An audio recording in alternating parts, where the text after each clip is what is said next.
ವಿಶ್ವವಿಖ್ಯಾತ ಮೈಸೂರು ದಸರಾಗೆ ದಿನಗಣನೆ ಪ್ರಾರಂಭವಾಗಿದೆ.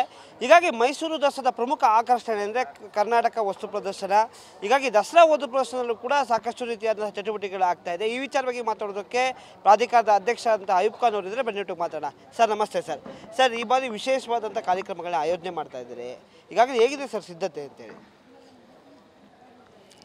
ಈ ವರ್ಷ ಈಗಾಗಲೇ ನಮ್ಮ ರಾಜ್ಯದ ನೆಚ್ಚಿನ ಮುಖ್ಯಮಂತ್ರಿಗಳಾದಂಥ ಸಿದ್ದರಾಮಯ್ಯ ಸಾಹೇಬರು ಅದ್ಧೂರಿಯಾಗಿ ದಸರಾ ಮಾಡಬೇಕು ಅಂತ ಘೋಷಣೆ ಮಾಡವ್ರೆ. ಅವರ ಮಾರ್ಗದರ್ಶನದಲ್ಲಿ ಅವರ ಸಲಹೆ ಮೇರೆಗೆ ಮೈಸೂರು ದಸರಾ ವಸ್ತು ಪ್ರದರ್ಶನ ಏನಿದೆಯೋ ಇದು ಒಂದು part and parcel of the Dasara ವೀಕ್ಷಣೆ ಮಾಡೋಕ್ಕೆ ಎಷ್ಟು ಜನಸಂಖ್ಯೆಯಲ್ಲಿ ಜನ ಬರ್ತಾರೋ, ಪ್ರವಾಸಿಗರು ಬರ್ತಾರೋ ಅಷ್ಟೇ ಜನಸಂಖ್ಯೆಯಲ್ಲಿ 3 ತಿಂಗಳೊಳಗೆ ಮೈಸೂರಿನ ದಸರಾ ಎಕ್ಸಿಬಿಷನ್ಗಳಿಗೂ ಜನ ಬರ್ತಾರೆ. ಹೆಚ್ಚು ಕಡಿಮೆ ಈ ವರ್ಷ ನಾವು 20 ಲಕ್ಷ ಜನ ಎಕ್ಸಿಬಿಷನ್ ಬರ್ತಾರೆ ಅಂತ ನಾವು ನಿರೀಕ್ಷೆ ಮಾಡಿಕೊಂಡಿದ್ದೀವಿ. ಆ ನಿಟ್ಟಿನಲ್ಲಿ ಕೆಲಸನೂ ಕೂಡ ಮಾಡ್ತಾಯಿದ್ದೀನಿ. ಈಗಾಗಲೇ ಏನು ಸಿದ್ದರಾಮಯ್ಯ ಸಾಹೇಬರು ಅದ್ದೂರಿ ದಸರಾ ಮಾಡಬೇಕು ಅಂತ ಹೇಳಿದಾಗ ನಾವು ಎಕ್ಸಿಬಿಷನು ಒಂದು ಒಳ್ಳೆಯ ರೀತಿಯಲ್ಲಿ ನಡೆಸಬೇಕು, ವಿಭಿನ್ನ ರೀತಿಯಲ್ಲಿ ಮಾಡಬೇಕು ಅಂತ ಹೇಳಿ ಅನೇಕ ಕಾರ್ಯಕ್ರಮಗಳು ಇಲ್ಲಿ ಹಾಕ್ಕೊಂಡಿದ್ವಿ. ಈ ವರ್ಷ ಹಿಂದಿನ ವರ್ಷ ಥರ ಎಕ್ಸಿಬಿಷನ್ ವಿಭಿನ್ನ ರೀತಿಯಲ್ಲಿ ಇರ್ತದೆ. ಮೊದಲನೇ ಆದ್ಯತೆ ಸ್ವಚ್ಛತೆ ಬಗ್ಗೆ, ಪರಿಸರ ಮತ್ತು ಸ್ವಚ್ಛತೆಯನ್ನು ಗಮನದಲ್ಲಿ ಇಟ್ಕೊಂಡು ಪ್ಲಾಸ್ಟಿಕ್ ಮುಕ್ತ ದಸರಾ ಎಕ್ಸಿಬಿಷನ್ ಅಂತ ಈ ವರ್ಷ ಮಾಡ್ತಾಯಿದ್ದೀವಿ.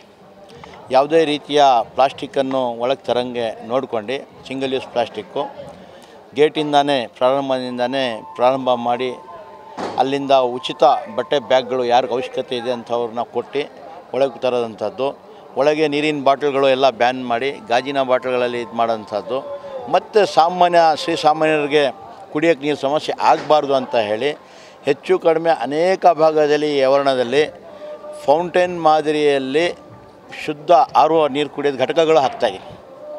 ಅದು ಮಾಮೂಲಿ ವಾಟರ್, ಟ್ರೀಟೆಡ್ ವಾಟರ್, RO ವಾಟರ್ಗಳು ಪ್ಲ್ಯಾಂಟ್ಸ್ಗಳು ಹಾಕಿ ಕುಡಿಯೋಕ್ಕೆ ನೀರು ಕೊಡ್ತಾಯಿದ್ವಿ. ಸ್ವಚ್ಛತೆ ಬಗ್ಗೆ ಗಮನ ಹರಿಸಿ ಎಲ್ಲೂ ಕಸ ಇರಬಾರ್ದು ಅಂತ ಹೇಳ್ತಾ ಇದ್ವಿ ಸರ್. ಮತ್ತು ಇದ್ರ ಜೊತೆ ಇನ್ನೊಂದು ಭಾಳ ಪ್ರಮುಖವಾಗಿ ಬ್ರ್ಯಾಂಡ್ ಮೈಸೂರು ಕಾನ್ಸೆಪ್ಟ್ಗೆ ಸಾಕಷ್ಟು ನೀವು ಒತ್ತು ಕೊಡ್ತಾ ಇದ್ದೀರಿ ಅಂತ.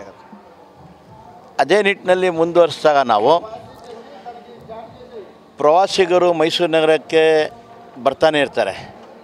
ಮೈಸೂರು ನಗರ ಏನು ಅಂತ ತೋರಿಸ್ಬೇಕಾಗ್ತದೆ. ನಾವು ಎಕ್ಸಿಬಿಷನ್ ಇರೋದೇ ಬಿಂಬಿಸೋಕ್ಕೆ, ನಾವೇನು ಎಕ್ಸಿಬಿಟ್ ಮಾಡ್ತೀವಿ ನೋಡೋಕ್ಕೆ. ಮೈಸೂರು ನಗರದಲ್ಲಿ ಉತ್ಪಾದನೆ ಆದಂಥ ಪದಾರ್ಥಗಳು ಏನಿದೆಯೋ, ಮೈಸೂರು ನಗರ ಸಂಸ್ಕೃತಿ ಏನಿದೆಯೋ ಅದನ್ನು ತೋರಿಸ್ಬೇಕು ಅಂತ ಹೇಳಿ ಒಂದೇ ಅಂಬ್ರೆಲಾದಲ್ಲಿ ಬ್ರ್ಯಾಂಡ್ ಮೈಸೂರು ಅಂತ ಮಾಡಿ ಅದಕ್ಕೆ ವಿಶೇಷವಾಗಿ ಅದರ ಫೇಶಿಯಾ ಔಟ್ಲುಕ್ಕು ಮೈಸೂರು ನಗರದ ಹಳೆ ವುಡನ್ ಪ್ಯಾಲೇಸ್ ಮಾದರಿಯಲ್ಲಿ ಮಾಡಿಸಿ ಅದರೊಳಗೆ ಎಲ್ಲ ರೀತಿಯ ಮೈಸೂರು ನಗರದಲ್ಲಿ ಮಾರಾಟ ಆಗೋಂಥ ಹಳೆ ಪದಾರ್ಥಗಳು, ಅದು ಮೈಸೂರು ಸಿಲ್ಕ್ ಸ್ಯಾರೀಸ್ ಆಗಿರ್ಬೋದು, ಮೈಸೂರು ಸ್ಯಾಂಡಲ್ವುಡ್ ಆಗಿರ್ಬೋದು, ಮೈಸೂರು ಸ್ಯಾಂಡಲ್ ಸೋಪ್ಸ್ ಆಗಿರ್ಬೋದು, ವೀಳ್ಯದೆಲೆ ಆಗಿರ್ಬೋದು, ಮಲ್ಲಿಗೆ ಆಗಿರ್ಬೋದು, ಗಾಂಜೇಫ ಪೇಂಟಿಂಗ್ಸ್ ಆಗಿರ್ಬೋದು, ನಮ್ಮ ಚನ್ನಪಟ್ಟಣ ಟಾಯ್ಸ್ ಆಗಿರ್ಬೋದು, ಇನ್ಲೇ ವರ್ಕ್ ಆಗಿರ್ಬೋದು, ಇಂಥ ಅನೇಕ ಪದಾರ್ಥಗಳು ಮೈಸೂರು ನಗರದ ಹೆಸರುವಾಸಿಯಾಗಿ ನಡೆದಂಥ ಅದು ಒಂದೇ ಜಾಗದಲ್ಲಿ ಪ್ರದರ್ಶನವನ್ನು ಕೊಟ್ಟು ಮೈಸೂರು ನಗರಕ್ಕೆ ಮತ್ತು ಮೈಸೂರು ನಗರಕ್ಕೆ ಬರುವ ಪ್ರವಾಸಿಗರಿಗೆ ನಮ್ಮ ಕಲ್ಚರ್ ಏನು, ನಮ್ಮ ಪದಾರ್ಥಗಳೇನು ಅಂತ ತೋರಿಸೋದು ಒಂದು ವ್ಯವಸ್ಥೆ ಬ್ರ್ಯಾಂಡ್ ಮೈಸೂರು ಅಂತ ವಿಶೇಷವಾಗಿ ಇದರಲ್ಲಿ ಮಾಡ್ತಾಯಿದ್ದೀವಿ. ಮತ್ತು ಅದರ ಜೊತೆ ಮಕ್ಕಳಿಗೋಸ್ಕರ ಇಂಟ್ರ್ಯಾಕ್ಟಿವ್ ಪಾರ್ಕ್ ಅಂತಲೂ ಈ ಸರಿ ದಸರಾ ಎಕ್ಸಿಬಿಷನಲ್ಲಿ ಮಾಡ್ತಾಯಿದ್ದೀವಿ. ಮಕ್ಕಳಿಗೆ ಎಂಟರ್ಟೈನ್ಮೆಂಟ್ ಪ್ರೋಗ್ರಾಮ್ಸ್ಗಳು ಅನೇಕ ಮಾಡಿಕೊಂಡಿದ್ದೀವಿ. ಲೈಟಿಂಗ್ ಎಫೆಕ್ಟ್ಸ್ಗಳು ಹೊಸದಾಗಿ ಬರ್ತಾಯಿದೆ. ಒಟ್ಟಾರೆ ನಮ್ಮ ನೆಚ್ಚಿನ ಮುಖ್ಯಮಂತ್ರಿಗಳಾದಂಥ ಸಿದ್ದರಾಮಯ್ಯರ ಆಶಯ ಪ್ರಕಾರ ಎಕ್ಸಿಬಿಷನ್ ಕೂಡ ಒಳ್ಳೆಯ ರೀತಿಯಲ್ಲಿ ಆಕರ್ಷಕವಾಗಿ ಈ ಸತಿ ಮಾಡಿ ತೋರಿಸ್ತೀವಿ. ಸರ್, ಒಂದು ಈಗ ಸಾಕಷ್ಟು ಉತ್ಸಾಹದಿಂದ ಎಲ್ಲ ರೀತಿ ಕೆಲಸ ಮಾಡ್ತಾ ಇದ್ದೀರಾ. ಯಾವ ಪ್ರತಿ ದಸರಾದಲ್ಲೂ ಕೂಡ ದಸರಾ ಉದ್ಘಾಟನೆಗೆ ಮಳಿಗೆಗಳು ಪೂರ್ಣ ಆಗಿರಲಿಲ್ಲ ಅಂತ ಅಸಮಾಧಾನ ಎಲ್ಲೆಲ್ಲೂ ಇರುತ್ತೆ. ಹೀಗಾಗಿ ಈ ಬಾರಿ ಎಲ್ಲ ಮಳಿಗೆಗಳು ಪೂರ್ಣ ಆಗಿರಬೇಕು, ಮತ್ತು ಎಲ್ಲ ಏನು ಯಾವ್ಯಾವ ನಿಗಮಗಳಿಂದ ಅಥವಾ ಸಂಘ ಸಂಸ್ಥೆಗಳಿಂದಲೂ ಕೂಡ ಸಾಕಷ್ಟು ಏನು ಅವರ ಮಾಹಿತಿ ಕೊಡುವಂಥ ಕೇಂದ್ರಗಳನ್ನ ಓಪನ್ ಮಾಡಿರ್ತಾರೆ. ಈಗ ಅವೆಲ್ಲ ಪೂರ್ಣ ಆಗಿರಬೇಕು. ಆ ನಿಟ್ಟಿನಲ್ಲಿ ಏನು ಕ್ರಮ ತಗೊಂಡಿದ್ದೀರಾ ಸರ್? ಈಗಾಗಲೇ ಈ ವಿಚಾರ ತಾವೇನು ಹೇಳಿದ್ರೆ ಅದು ಮೈಸೂರು ನಗರದ ಜನರ ಕೂಗಾಗಿತ್ತು.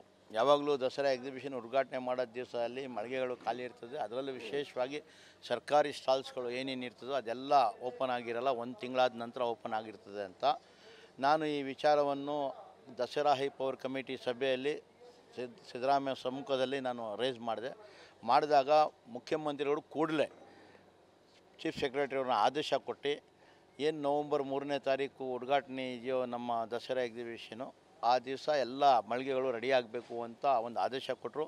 ಆ ಆದೇಶದ ಪ್ರಕಾರ ಈಗಾಗಲೇ ತಾವು ನೋಡಬಹುದು ಅನೇಕ ಮಳಿಗೆಗಳು ರೆಡಿ ಆಗಿಬಿಟ್ಟಿದೆ. ಹೆಚ್ಚು ಕಡಿಮೆ 3ನೇ ತಾರೀಕು ತನಕ ಮಿಕ್ಕಿದ ಮಳಿಗೆಗಳು ಅವರ ಏನು ಡಿಪಾರ್ಟ್ಮೆಂಟ್ಸ್ಗಳಿದೆ ಬಂದು ಕೆಲಸ ಮಾಡ್ತಾಯಿದ್ದಾರೆ. ಬಹುಶಃ ದಸರಾ ಎಕ್ಸಿಬಿಷನ್ ಇತಿಹಾಸದಲ್ಲಿ ಮೊದಲನೇ ಬಾರಿಗೆ ಇಷ್ಟೊಂದು ಸರ್ಕಾರಿಯ ಸ್ಟಾಲ್ಸ್ಗಳು ಬರ್ತಾ ಇರೋದು ಮತ್ತು ಆನ್ ಡೇಟ್ ರೆಡಿಯಾಗಿ ನಿಂತಿರೋದು. ಇದಕ್ಕೆ ಹೃದಯಪೂರ್ವಕ ಧನ್ಯವಾದಗಳನ್ನು ನಾನು ಸಿದ್ದರಾಮಯ್ಯ ಅವರು ಸಲ್ಲಿಸೋಕ್ಕೆ ಇಷ್ಟಪಡ್ತಾಯಿದ್ದೀನಿ. ಯಾಕಂದರೆ ಅವರ ಒಂದು ಎಫರ್ಟ್ಸಿಂದ ಇವತ್ತು ಈ ಮಟ್ಟಕ್ಕೆ ಬಂದಿದೆ. ಇದಿಷ್ಟು ಏನು ಅಯ್ಯೂಬ್ ಖಾನ್ ಅವರ ಮಾತಾಗಿರ್ತಕ್ಕಂಥದ್ದು. ಹೀಗಾಗಿ ಈ ಬಾರಿ ವಿಭಿನ್ನ ರೀತಿಯಲ್ಲಿ ಮೈಸೂರಿನ ದಸರಾ ವಸ್ತು ಪ್ರದರ್ಶನ ಬರುತ್ತೆ. ಹೀಗಾಗಿ ಸಾಕಷ್ಟು ಕೆಲಸವನ್ನು ಮಾಡಿದ್ದೇವೆ ಅಂತಕ್ಕಂಥ ಅಭಿಪ್ರಾಯ. ಕ್ಯಾಮರಾಮನ್ ಸತೀಶ್ ಜೊತೆ ಶಸ್ಮ ಮತ್ತು ನ್ಯೂಸ್ ಕನ್ನಡ, ಮೈಸೂರು.